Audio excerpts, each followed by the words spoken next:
Bago makarating sa tuktok, puso mo muna ang mabilis na titibok.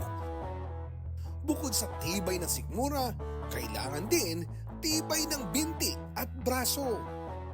Huwag mong bibitawan yung brake lamp! Ganyan ang feel sa bagong atraksyon sa Atok Benguet. Rock adventure na perfect sa adrenaline junkie. Ito, agraraman. Rappelling at via ferrata. Ito nga ang napiling date ng magjowang ito. Ang kaba, dinaan na sa tawa. Akala ko may matay ako dun sa first pero buti naman hindi, na namuti lang. Habang nakabitin sa mga higanting bato na may taas na mayigit 15 metro. Breathtaking view ang masisilayan. Dagdagan pa ng malamig na temperatura. Huwag daw kabahan dahil makailang trials ang ginawa bago ito tuluyang binuksan.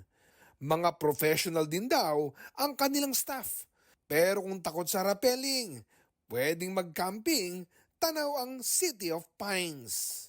Go for it pag ganun, na katulad ko kayo na may takot sa heights. Kakaroon ka talaga ng self-evaluation.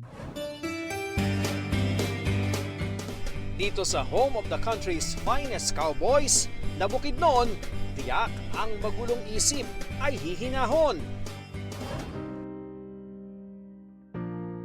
Sa payapang paligid, masusulit ang picnic kasama ang pamilya at kaibigan. Siyempre, pinagmamalaki nila magliwaliw sakay ng kabayo. Pwedeng mag-alapastol ng mga baka. O kung intimate date naman, pwede na ang lambingan sa dagat-dagatan. Pagmamay-ari ng lokal na pamahalaan ang kabukiran at sa halagang 100, para ka nang nasa New Zealand. May enjoy na rin ang trail at hiking papunta sa waterfalls. Saktong camping lang sa gustong mag-overnight at siguradong saan damakmak na picture ang maiuwi mo dahil saan mang anggulo ng mahigit 600 hektarya ng luntiang bukirin, hindi ka mabibitin. Dalawang kamay dito. Tara at alamin ang basics ng pottery making. Okay. Dito. 2 thumbs at the middle. We will push them both slowly. Straight down but not through and through. Kasama ang Inglesera yung nanay Teresita at ang ganda-gandahan na si Teacher Erap. Separate natin. Huwag mong itusok. Kabado, malala. Si Teacher Erap hirap na hirap. Ang hirap kong hilain ng kamay mo kasi matigas. I-relax mo lang. I-relax mo.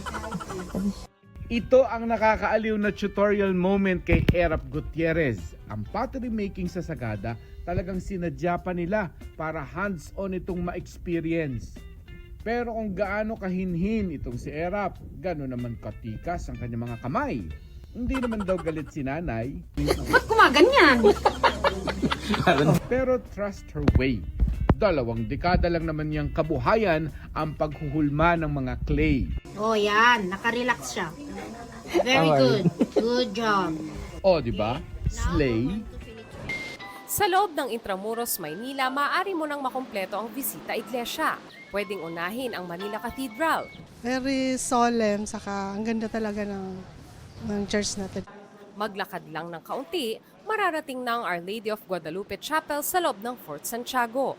Narito rin ang 450-year-old San Agustin Church na isang UNESCO World Heritage Site.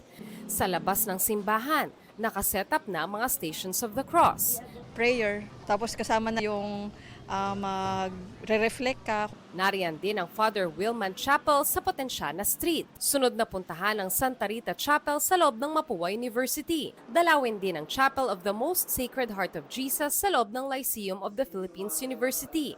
Pangpito ang St. Matthew's Chapel sa loob ng Bureau of Internal Revenue Building. Ayon sa Simbahang Katolika, ang bisita iglesia ay pagkakataon upang mas mapalalim pa ang ating pananampalataya sa Panginoong Hesukristo. Pupunta tayo sa simbahan upang magdasal, upang magnilay. Huwag magpahuli sa mga balitang dapat ninyong malaman. Mag-subscribe sa GMA Integrated News sa YouTube. Sa mga kapuso abroad, subaybayan nyo kami sa GMA Pinoy TV at sa www.gmanews.tv.